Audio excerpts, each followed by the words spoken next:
queridos, tudo bem com vocês? Espero que sim! Hoje finalizaremos a nossa aula sobre o Estado Nacional. Falaremos sobre a formação da França. Na verdade, como vocês podem ter observado, quando falamos da formação do Estado inglês, automaticamente falamos da França, já que a constituição desses estados, ela se dá dentro do contexto feudal. Portanto, os territórios, eles são territórios muitas vezes comuns aos senhores feudais, como vimos também na história da Península Ibérica, de Portugal e Espanha. Então, essa aula, ela traz elementos da aula anterior, da formação da Inglaterra. Vamos entender melhor essa história? Bem, aqui temos justamente um mapa que explicita um pouco essa questão da divisão da França. Voltarei um pouco na história francesa do que já aprendemos esse ano. Vejam bem, a região do território da atual França foi, a princípio, invadida pelos celtas, assim como na Inglaterra. Durante o período do Império Romano, o Império Romano, assim como ocupou a Inglaterra, ocupa também a região da França. Foi longo o domínio romano na região. Quando a Idade Média, quando o Império Romano cai e chegamos à Idade Média, temos a ocupação de toda a região pelos francos. Carlos Magno. Após a morte de Carlos Magno, o Império vai ser deixado. Qual é o Império de Carlos Magno? Vocês se lembram? O Sacro Império Romano Germânico. Carlos Magno, vamos relembrar aqui, ele domina praticamente todo o território que era o antigo Império Romano. De todos os povos bárbaros, foi o que conseguiu dominar a maior parte do antigo Império Romano. Todo esse território e a própria dominação franca, ela se faz com um elemento fundamental, a Igreja Católica. Carlos Magno fortalece o seu poder através de uma aliança com a Igreja Católica. Tudo isso vimos nas nossas aulas sobre Idade Média. Muito bem, quando Carlos Magno morre, ele deixa o império para os seus netos, Carlos, Lotário e Luís, que através do Tratado de Verdun dividem esse império, o que dá origem a vários feudos, a fragmentação territorial do antigo Império Carolíngio e especialmente na região da França, que é o que podemos observar nesse mapa. O mapa retrata a região da França no século XII, em 1154, dividido em vários ducados, ou seja, o poder dos senhores feudais se estabelece aí. Temos o ducado da Bretanha, o ducado da Aquitânia, o ducado da Normandia, temos Toulouse, que é uma região semi-independente, governada pela coroa de Toulouse, integrada à França por meio de casamento em 1271. E temos aí um domínio real da dinastia capetinga, que é uma casa real francesa e condato, e ducado vassalo do rei francês. Ou seja, você não vai decorar esses nomes, obviamente que não. O que pretendemos aqui com esse mapa é que você consiga perceber que a França está dividida através do poder dos senhores feudais. O rei, ele tinha pouco poder, assim como é no sistema feudal.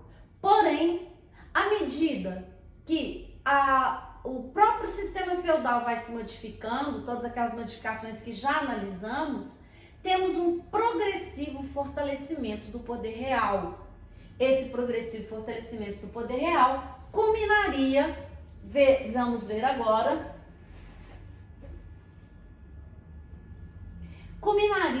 no poder do primeiro rei francês. Não descreveremos aqui os vários reis que se sucederam. Chamaremos atenção para esse processo de centralização e quais foram os detalhes mais importantes nessa história. O rei que vemos aí é Filipe Augusto. Filipe foi o primeiro rei francês a conseguir impor uma relativa autoridade sobre todos os grupos sociais, especialmente a nobreza feudal.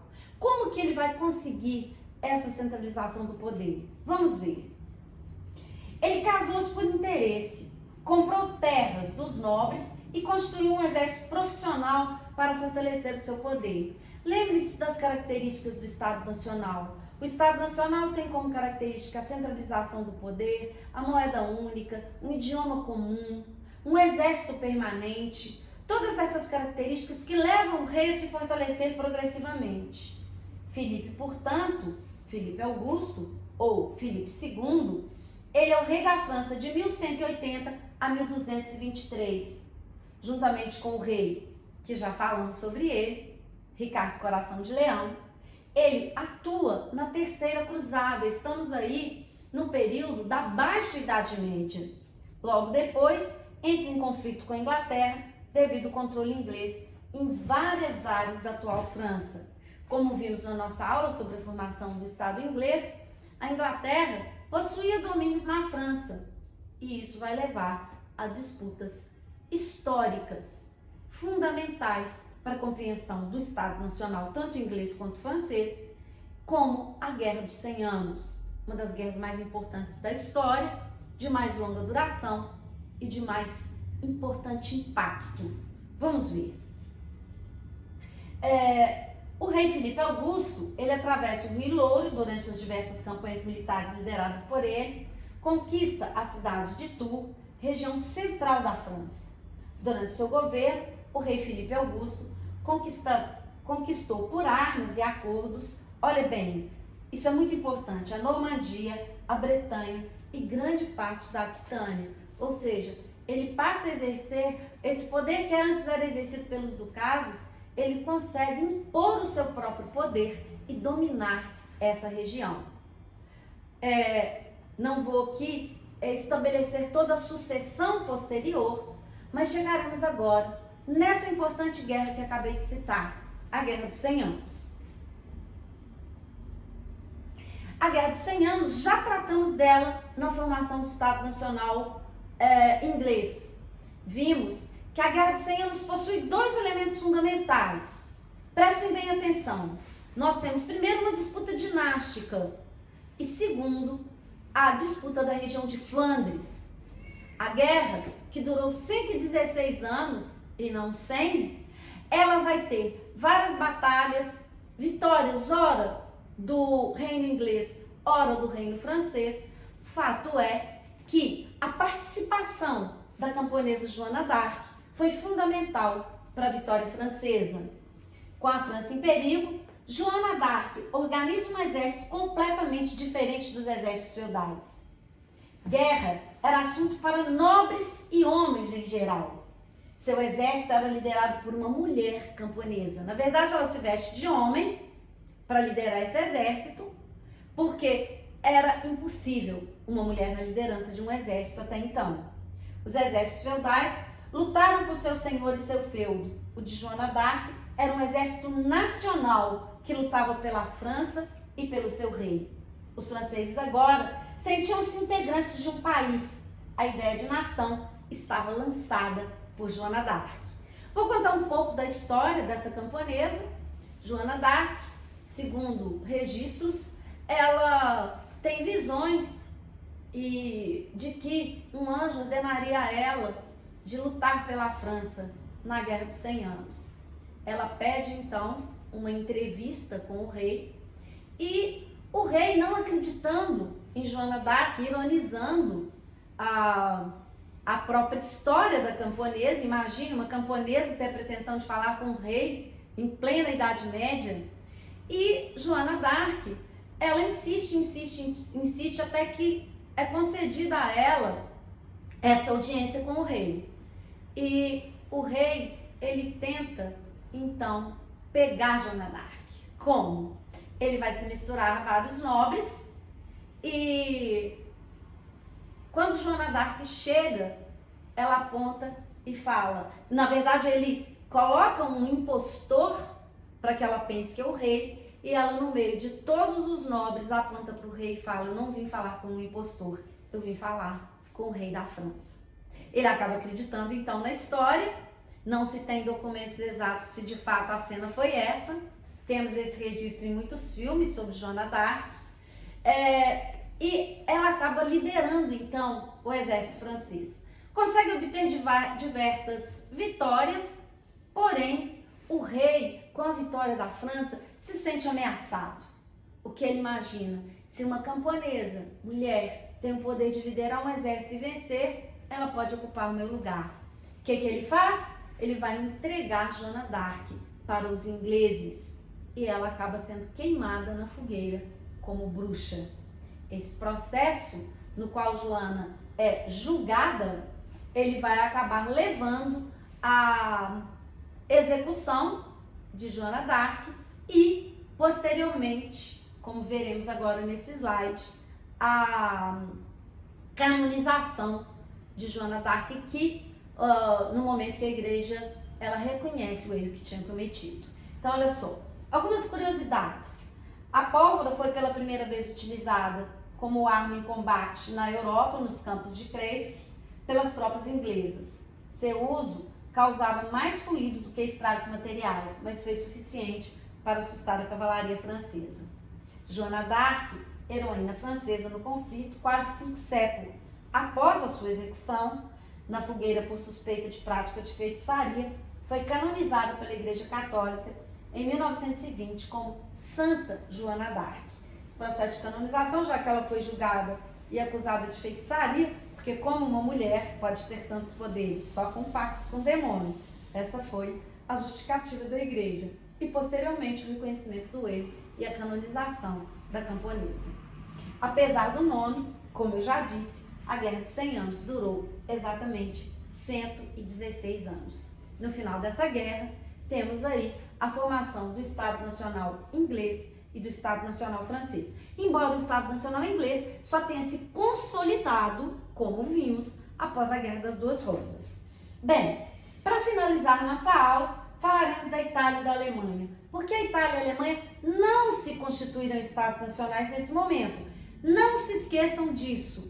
Nem a Itália nem a Alemanha são estados nacionais nesse contexto que acabamos de descrever. Só se tornariam estados nacionais no século XIX. Vou enfatizar bem. Tanto Itália quanto Alemanha só se tornam estados nacionais no século XIX, 1871. Por que a Alemanha não se torna estado nacional? Porque tem uma estrutura feudal forte, o poder dos nobres é maior do que o poder do rei, a igreja é muito forte, uma burguesia fraca e diversas divisões regionais, como podemos observar no mapa. Então, se o elemento fundamental para a formação do Estado Nacional é a aliança entre o rei e a nobreza com o apoio da burguesia, o fato de termos uma nobreza muito forte na Alemanha impede a viabilização do Estado Nacional. No caso da Itália, temos o oposto. Embora tenhamos alguns elementos comuns, como a força da igreja, no caso da Itália, temos o poder das repúblicas e, portanto, o poder da burguesia. As cidades tinham governo próprio, a exemplo de Veneza. A burguesia é muito forte na Itália e ela é forte principalmente pelo que aprendemos na Idade Média.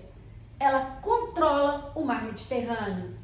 Lembramos aí que o mar Mediterrâneo foi aberto na Quarta Cruzada por Gênova e Veneza. Essas cidades se tornam ricas e rica, portanto, a sua burguesia, que não precisava de apoiar economicamente um rei. Essa divisão em repúblicas acaba, portanto, associada ao poder econômico da burguesia, inviabilizando também, nesse momento, a formação do Estado Nacional Italiano. Muito bem, finalizamos aí e dando prosseguimento a esse assunto, veremos como o rei se fortalece cada vez mais a partir da formação do Estado Nacional. O próximo conteúdo, portanto, é o absolutismo, quando o rei, fortalecido nesse processo que descrevemos nessas aulas, se torna, portanto, absoluto. Até a nossa próxima aula. Espero que tenham entendido, espero que tenham gostado. Um beijo para vocês!